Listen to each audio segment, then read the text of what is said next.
ठीक आहे. सुखो बुद्धानुपादो सुखा सद्धम्मा देसना सुखा संगस्स सामगे समगानं तपो सुखो मनसा. कधी बुद्ध वचन जेव्हा कोणी भिक्खू म्हणतात तेव्हा आपण त्या बुद्ध वचनाचा काय केलं पाहिजे, गौरव केला पाहिजे. त्यात पुण्य आहे. नाहीतर मग बसले का नाही ऐकायचं, त्याला अर्थ नाही. बुद्ध वचनाचा गौरव करणे हे मान पुण्य आहे. म्हणूनच कुठेही बुद्ध वचन ऐकत असताना भिक्खू संघाच्या वाण्यातून, फक्त भिक्खू संघाच्या वाण्यातून म्हणत आहे, भिक्खू भिक्खूनी सामने सामने हे जेव्हा बुद्धवाणी शिकवतात तेव्हा त्या बुद्धवाणीचा मनापासून गौरव करणे हे बौद्धोपासकांचं कर्तव्य आहे. कारण का, तुम्ही 3 रत्नाचे अन्वय आहात.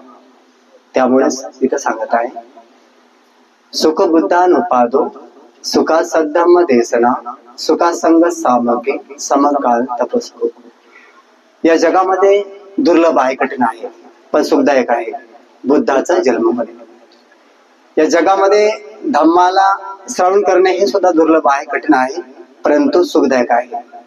या जगामध्ये संघाची उत्पत्ती होणे हे सुद्धा दुर्लभ आहे, संघाचे दर्शन होणे हे सुद्धा दुर्लभ आहे, परंतु सुखदायक आहे.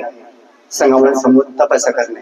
म्हणून या संसारातील विश्वातील संपूर्ण देवतांचे आणि मानवजाती शास्त्रगुरु तथागत भगवान बुद्ध यांना प्रथम वंदन. भगवंताने सोडून काढलेला मानवतावादी विधानवादी कार्यकाळ सिद्धांत रूप असलेल्या तथागताचा अनुपम सद्धम्म, त्या सद्धम्माला वंदन. आणि तथागताने आजपासून 2500 वर्षापूर्वी 65 साली सारनाथला जो भिक्खू संघ स्थापन केला, की जो वारसा, त्याच भिक्खू संघाचा वारसा मध्ययुगामध्ये, वर्तमान आणि पुढे सुद्धा आवरणीयो पावनीयो दक्षिणीयो अंजली करणीयो अणुतर पुण्य खेतन लोकसाहित्य अशा भिक्खू संघ. त्या भिक्खू संघाला सुद्धा त्रिवार वंदन.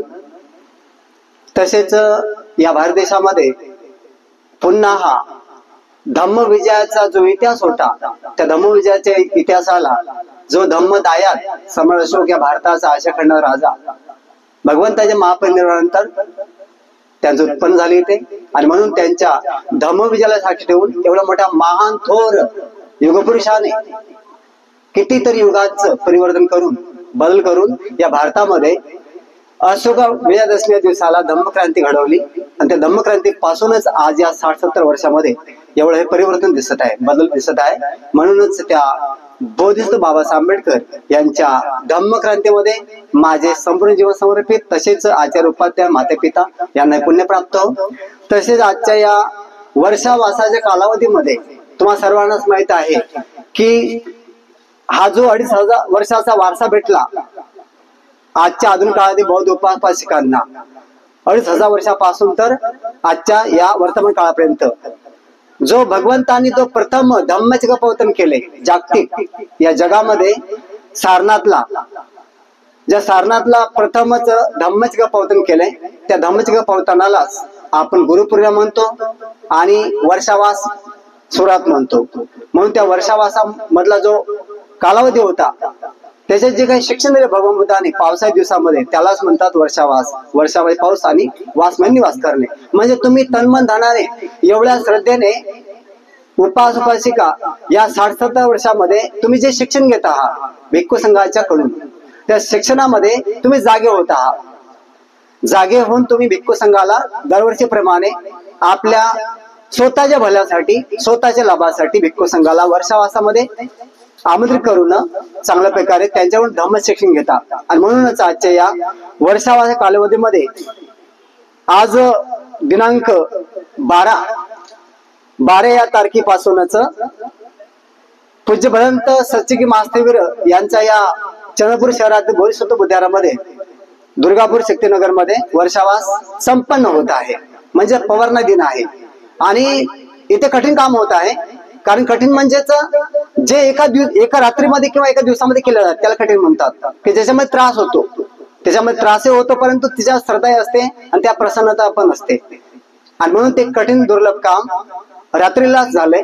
आणि म्हणून कठीण चिवर या दानाचा इथं समापन आहे, प्रवान दिन आहे. कारण की इथं त्यांनी भिक्खू संघाला आमंत्रित केलं आपल्या भल्यासाठी.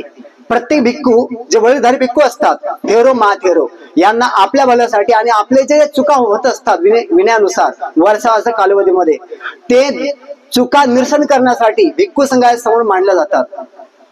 आणि भिक्खू संघ त्याच्यावर मैत्री भावना करतात की पुन्हा चुका होऊ नये म्हणून विनयामध्ये ब्रह्मचर्याचं पालन केले जाते. आणि म्हणूनच या ठिकाणी पूज्य भदंत सच्चिदानंद महास्थेवर यांनी शेल देशात श्रीलंका येथून जे या भारत देशामध्ये वास्तव असलेले भुसावळ येथील पूज्य भदंत पयातीस महास्थेवीर यांना आमंत्रित केलंय, त्यांना सुद्धा वंदन. या ठिकाणी पूज्य भदंत सुवर्ण महास्थेवीर यांना सुद्धा आमंत्रित केलं होतं, परंतु येण्याची शक्यता न त्यांचा विचार. परंतु इथे सुद्धा पूज्य भदंत करुणाबुद्धी महास्थेवीर यांना सुद्धा आमंत्रित केलेलं आहे, त्यांना सुद्धा वंदन. पूज्य भदंत प्रज्ञानंद महाथेरो यांना सुद्धा वंदन. पूज्य भदंत धम्माकुर भंतीजी यांना सुद्धा आमंत्रित केलं होतं, पण ते सुद्धा इथे येथील न येथील त्यांचा तो प्रश्न. परंतु येथे एकूण बरेच भिक्खू संघ बोलावले आहेत. इथं भिक्खू प्रज्ञा रत्न थेरो हे सुद्धा आग्र्याहून इथं आलेले आहेत. पूज्य भदंत मैत्रबोधीजी, पूज्य भदंत धम्मानंदजी, पूज्य भदंत गुणानंदजी नागपूर इथून आलेले आहेत. म्हणजे सर्व भिक्खू संघ त्यांनी कशासाठी बोलवलं आहेत की माझ्याकडून पुण्यकर्म व्हावं आणि माझ्याकडून पुण्यकर्म व्हावं आणि मी जे काही 3 महिन्यामध्ये माझ्याकडून अज्ञानपणामध्ये काही चुका झाल्या असतील त्या चुकीचं निरसन व्हावं आणि मला भिक्खू संघाने मैत्री भावना द्यावी. मला पुढे एक ऊर्जाबल निर्माण होण्यासाठी, धम्माचा प्रचार प्रसार होण्यासाठी. कारण याच पौर्णिमेला भगवान बुद्धांनी याच वर्षा समापनाला आता 2-3 दिवसापूर्वी होऊन गेली पौर्णिमा, अश्विन पौर्णिमा. याच पौर्णिमेला भगवान बुद्धांनी सारनाथला जेव्हा धम्म शिक्षण दिले, धम्माचे पवतन 3 महिन्याचं, तर याच पौर्णिमेला भगवान बुद्धांनी भिक्खू संघाला आधी दिला होता 61 अरंत भिक्खूंना, म्हणजे भगवंताला धरून. तर 60 अरंत झाले होते. त्या 60 अरंताला पृथ्वीवर या मानव लोकांमध्ये 60 अरंतांना आदेश दिला होता, चरितभक्कवे चारिकं बहुजन हिताय बहुजन सुखाय लोकानुकंपा अत्ता हिताय, की जो धम्म भिक्खूंनो मी सुद्धा ज्या सुजातेला मी वचन दिलं होतं मी तिथं जाणार आहे तिला धम्म शिकवायला, राजा बिंबिसार सुद्धा. परंतु भिक्खूंनो आता मी तुम्हाला आदेश देत आहे की ज्या दिशेला तुम्ही एकही भिक्खू जा, दोघे जाऊ नका दिशेला, एक भिक्खू जा आणि गावामध्ये जनपदामध्ये राज्यामध्ये जाऊन हा जो धम्म प्रथम कल्याणकारक आहे, मध्यम आणि अंतही सुद्धा तिन्ही काळामध्ये चांगल्या प्रकारे दुःखामुक्त करणार आहे, डोळ्याचं दृष्टी देणार आहे, व्याकरणासहित मुद्देसहित शब्दासहित त्यांना या मानव लोकांना देवता मनुष्यांवर अनुकंपा करून मैत्री करा आणि त्यांना धम्म शिक्षण द्या. अशा प्रकारे भगवान बुद्धांनी भिक्खू संघाला त्या काळामध्ये जो आदेश दिला होता तोच आदेश, त्याच आदेशाचं पालन आजच्या या वर्तमान काळामध्ये म्हणजे आजपासून 2500 वर्षापूर्वीचा जो आदेश आहे तो आदेश शास्ता गुरु यांनी जो स्थापन केला होता भिक्खू संघ, जो आवन्नियो पावन्नियो दक्षिणियो अंजलीकरणियो अनुत्तरम पुण्यखेतन आहे, की जो मार्गावर आरूढ आहे, मार्गफल प्राप्त आहे, अशा भिक्खू संघाचा वारसा आधुनिक युगातील भिक्खू संघाने घेतलेला आहे. आणि बुद्ध काळात जे वारसा हक्क होता उपासिकांचा, की ज्या उपासिकांनी फक्त धम्म ऐकून घेतला नाही, त्यांनी धम्म ऐकून घेतला नाही, त्यांनी त्या धम्माचे प्रॅक्टिकल आचरण केलं आणि आचरण करून थांबले नाही, तर त्यांनी त्या काळामध्ये भगवंतासहित भिक्खू संघाला सुद्धा मोठमोठे महाविहार, करोडो रुपयाचे कासरपण, करोडो रुपयाच्या जमिनी विकत घेऊन त्या ठिकाणी चांगल्या प्रकारे मोठे मोठे महाविहार बांधले. त्या महाविहारामध्ये पावसाच्या ऋतूमध्ये चांगल्या प्रकारे भिक्खू संघाला तिथं आमंत्रण देत होते. तिथे चांगल्या प्रकारे धम्म ऐकून श्रुतापन्न फल, श्रोतागामी फल, अनागामी फल, म्हणजे काय फक्त भिक्खू संघच फक्त मार्ग फल प्राप्त करत नव्हते. या संघामध्ये अष्टपुरुष पुद्गला भिक्खू संघ आहे, श्रोतापन्न, श्रुतगामी, अनागामी आणि अनंत मार्ग फल आणि मार्ग प्राप्त फल. पण त्याच्यामध्ये सुद्धा भगवंताच्या काळामध्ये भिक्खू संघच नव्हते अष्टपुरुष पुद्गला, तर त्याच्यामध्ये उपासिका सुद्धा श्रोतापन्न, श्रोतागामी आणि अनागामी या मार्ग फल प्राप्त होत होत्या. म्हणजे फक्त इथं भिक्खू संघच नव्हते मार्गफल किंवा मार्ग प्राप्त, तर तिथं उपास उपासिका सुद्धा तीन रत्नाचे अने बनवून तीन रत्नाला शरण जाऊन त्या काळामध्ये उपास सुद्धा मार्गफल होत होते. आणि म्हणून त्या मार्गफल जेव्हा होत होते तेव्हा त्यांना भिक्खू संघाच्या विषयी आदरणीय पूजनीय अनंत मार्गफल भिक्खू संघाच्या विषयी काय सुविधा पाहिजे, कोणत्या सुविधा पाहिजे, मी माझ्या कोणत्या सुविधा पुरवल्या पाहिजे, हे उपासकांचे कर्तव्य या पृथ्वीवर या जम्बूद्वीपामध्ये आजपासून 2,500 वर्षापूर्वी पहिलं कर्तव्य केले त्या बिंबिसार राजाने. पहिलं कर्तव्य केलं बिंबिसार राजाने की त्यांनी पहिले वेळवंत दान दिलं, बांबूची शेती त्यांनी ते दान दिलं, आपली पारमिता पूर्ण केली. दुसरं दान दिला विशाखा मिगार माता ही अग्र उपासिका, तिने सुद्धा आपल्या गळ्यातला हार स्वतः विकून किंवा तिथे जमीन विकत घेतली कितीतरी करोड रुपयाची, आणि तिथे सुद्धा भगवंतासाठी भिक्खू संघासाठी पुराराम नावाचं विहार प्रसाद विहरती, त्याला शब्द म्हटले विहरती, जिथे निवास करता भिक्खू संघ तिथे विहरती. आजच्या सारखं नाही. या 60-70 वर्षामध्ये घरे आमचं विहारे आमचं, आजच्या सारखे शब्द नव्हते. त्रिपिटकात कुठेही शब्द नाहीत. घर आमचे विहारे आमचे. गृहस्थांची चित्तचर्या आज लोभिष्ट एवढी लोभिष्ट झालेली चित्तचर्या की या आधुनिक काळामध्ये भिक्खू संघाला फक्त 3 महिने ठेवलं म्हणजे काही उपकार नाही केले तुम्ही. कारण बाबासाहेबांनी जबाबदारी दिलेली आहे. कारण चतुपरिषद येते इथं, चतुपरिषद महत्वाची आहे.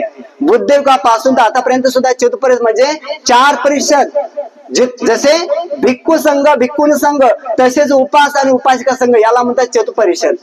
आणि चतुपरिषद म्हणजे 4 चाक धम्माच्या प्रचाराचे गती देणारे धम्माला. म्हणूनच उपासिकांनो फक्त वर्षावासाच्या कालावधीमध्येच फक्त विहाराला भरती उठी आले नाही पाहिजे.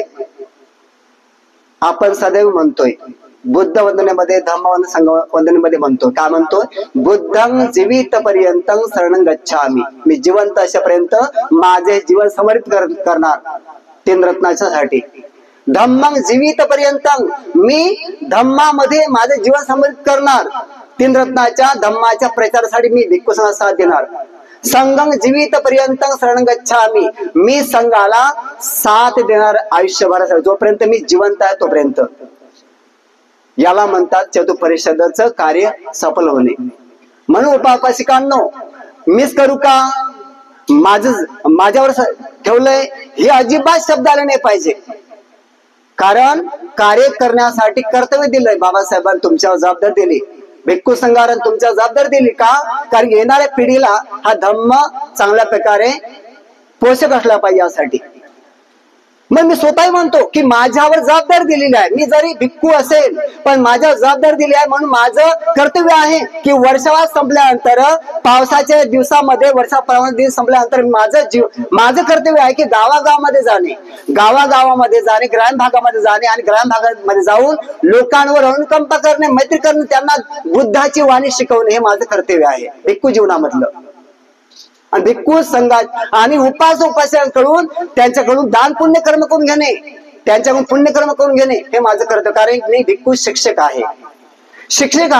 ती जबाबदारी भगवान बुद्धांनी दिलेली आहे की भिक्खूंनो, कारण भगवंतामध्ये एवढी मैत्री भावना होती उपासकांनो की लगेच ज्या दिशेला बुद्ध जायचे त्या दिशेला जर आपल्या डोळ्याने जर बुद्ध कोणत्या व्यक्तीला पाहत होते जाताना येताना, तेव्हा बुद्ध लगेच कुठतरी आसन ठेवायचे, ते बसायचे. लगेच आपल्या मैत्री भावनेनं त्या येणाऱ्या स्त्री पुरुषाला आपल्या मैत्री भावनेनं कॅच करायचे आणि लगेच ते स्त्री पुरुष समोर बसायचे. भगवान बुद्ध त्याच्यावर एवढी अनुकंपा करायचे, मैत्री करायची की त्याला लवकर धम्मामध्ये प्रतिष्ठित धम्मामध्ये. लगेच तुम्हाला म्हणते भगवान आश्चर्य आहे, अद्भुत आहे भगवान. माझ्या मनातील जे अज्ञान होतं, अंधकार होता, तो निघून गेला. भगवान आजपासून मी बुद्ध धम्म संघाला मी शरण जातो. आजपासून मी बुद्ध धम्म संघाची उपासिका म्हणून किंवा उपासक म्हणून मी सेवा करण्यासाठी, जोपर्यंत मी जिवंत आहे तोपर्यंत मी आजीवनसाठी बुद्ध धम्म संघाची उपासिका किंवा उपासक म्हणून मी शरण जाते.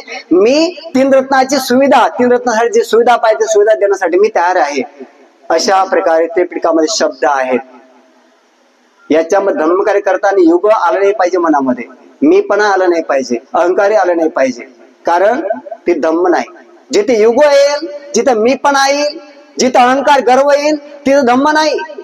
तिथं तर चित्त चेतना असायला पाहिजे की चला माझ्या जबाबदारी दिलेली आहे. नव्हता हक्क मला शपथांच्या आधी, मला आता हक्क भेटला म्हणून माझी वेळ का गमावू. मी अन्न वस्त्र निवारा कमावणे माझं कर्तव्यच आहे. कारण मी सांसारिक आहे, मी उपासिका आहे, मी उपासिका सांसारिक आहे. जे मला सुविधा लागतात ते मी सुविधा मध्य मार्गामध्ये मी संग्रहित केल्या पाहिजे. पण त्याच्या काही टक्के हिस्सा मी माझं कर्तव्य म्हणून, माझ्या जबाबदारी म्हणून मी भिक्खू संघाला दान कर्म केलं पाहिजे. कारण का त्याच्यामध्ये माझं मोठेपण आहे, याच्यामध्ये मी माझं पुण्य पारमिता केली पाहिजे. अशा प्रकारे चित्त चेतना ठेवली पाहिजे. जोपर्यंत जिवंत आहोत तोपर्यंत आपण. म्हणून जिथे गाथा म्हटलेली आहे, बुद्धेसु सगारवता धम्मे. ईशान गाथा लिहिलेली आहे ते. बुद्धेसु सगारवता धम्मे अपचित्ति यथा भूतं संगेषु चित्तकारो यवं उपासकं पतिरूपं. बुद्ध वचन. या बुद्ध वचनाचा अर्थ तुमच्या लोक भाषेमध्ये आहे तथागत बुद्धांचा गौरव करणे. गौतम बुद्ध गौरव कशामुळे होते, तर शील पालन केल्यामुळे, कुशल कर्म केल्यामुळे, पुण्य कर्म केल्यामुळे आणि धम्माला गती देण्यासाठी आपण सुविधा पुरवल्यामुळे. म्हणून उपासकांनो तथागत बुद्धांचा गौरव करणे, धम्माचा सन्मान करणे. धम्माचा सन्मान कधी होईल, जेव्हा आपण वाईट कर्म करण्यापासून अलिप्त राहू तेव्हा. जेव्हा आपण वाईट कर्म काया वाचा म्हणून कोणते कर्म नाही झाले पाहिजे. म्हणून तिथं म्हटलेलं आहे, सब पाप अकरणं कुशल उपसंपदा सचेत परियोदपनं एतं बुद्धानुशासनं. सन्मान कधी होईल, अकरणं जे केला माझ्याकडून जे होणार नाही, जे केल्याने मी दुःखी होईल, माझं पापकर्म होईल, माझं वाईट कर्म होईल, याच्यापासून लिप्त राहणे. जे केल्याने मी सुखी होईल, जे केल्याने मी प्रसन्न होईल, माझे चांगले कर्म होतील काय वाच्या मनाने, जे केल्याने मला निब्बाण फळ प्राप्त होईल, जे केल्याने मला सुगती प्राप्त होईल, असे कर्म केल्याने. म्हणून तिथं म्हटलं अकरणं सब पाप सकरणं, म्हणजेच मी कोणते पाप कर्म करणार नाही, मी चांगले कर्म करणार. सदैव अकरणं, मी वाईट कर्म करणार नाही. मी सचित परिवर्तन, माझं चित्त दमन करेल, माझ्या चित्तावर माझ्या मनावर मी विजय प्राप्त करेल. कुशल उपसंपदा, मी सदैव कुशल कर्म करण्यासाठी तत्पर राहील, जागृत राहील, सजग राहील. त्यालाच म्हणतो विपश्यना. जागृत राहणे, सजग राहणे याला विपश्यना म्हणतात. विपश्यना म्हणजे फक्त एका ठिकाणी बसणं नाही, चालताना, बोलताना, हसताना, खाताना, पिताना, उठताना, जगताना सतर्क राहिले पाहिजे. तुम्ही दुनियेमध्ये सुद्धा, घरामध्ये सुद्धा सतर्क राहिले पाहिजे. धम्म ऐकताना सुद्धा, बुद्धवाणी ऐकताना सुद्धा मन इथं पाहिजे, शरीर इथं पाहिजे, कान इथं पाहिजे. त्याला म्हणतात सतर्कता. जेवण करताना, भोजन करताना, गाडी चालवताना, जे जे तुम्ही कर्म करता जिवंत असताना, स्मृती संप्रजन्य जागृत अवस्था, त्याला विपश्यना म्हणतात. विपश्यना म्हणजे फक्त डोळ लावून नाही. विपश्यना म्हणजे तुम्ही वारीक भाषेमध्ये घरामध्ये काही काम धंदा करत असाल त्याला विपश्यना म्हणतात. तुम्ही इथं बसलेले आहात, बुद्ध वचन ऐकत आहात, तुमचं चित्त इथं आहे, बुद्धवान तुमच्या कानात स्पर्श होत आहे आणि तुम्ही त्याचं ऐकत आहात, श्रवण करत आहात, त्या लाभ तुम्ही घेणार आहात, त्याला म्हणतात विपश्यना. म्हणजे स्मृती, त्यालाच म्हणतात स्मृती, सम्यक स्मृती. म्हणजे लक्ष देणे, लक्षपूर्वक मी इथं कशासाठी आलेलं आहे, कशासाठी आलेला आहोत. म्हणून उपासकांनो, धम्माचा सन्मान करणे म्हणजे कुशल कर्म करणे काय वाच्या मनाने, त्याला धम्माचा सन्मान म्हणतात. भिक्खू संघाचा आदर करणे. 3 महिन्याच्या कालावधीमध्ये भिक्खू संघाच्या विषयी आपण कोणाला स्वभाव पटत नाही, कोणाचा स्वभाव पटतो, कोणत्या उपासकाकडे जास्त लक्ष जाते, कोणत्या उपासकाकडे जास्त लक्ष जात नाही, कोणाला काहीतरी वस्तू पुरवल्या जातात प्रेमा मैत्रिणी, कोणाला दिल्या जात नाही, तर त्याच्यामध्ये मन मलिन होते.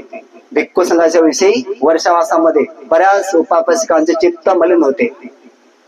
आणि मलिन कशामुळे होते, मारामुळे, अज्ञानामुळे, धम्म परिपूर्ण समजून घेतल्यामुळे, किंवा धम्म ऐकण्यासाठी वेळ न काढल्यामुळे. म्हणून उपासकांनो, सोपं नाही. वर्षावासा कालावधीमध्ये अनेक भिक्खूंना सुद्धा मार घेरतो आणि अनेक उपासकांना सुद्धा मार घेरतो. कारण वाईट चित्त म्हटलं की त्याला मार म्हणतात आणि चांगलं कर्म म्हटलं की त्याला चांगल्या प्रकारे देवता म्हणतात, म्हणून पुण्यकर्म म्हणतात त्याला.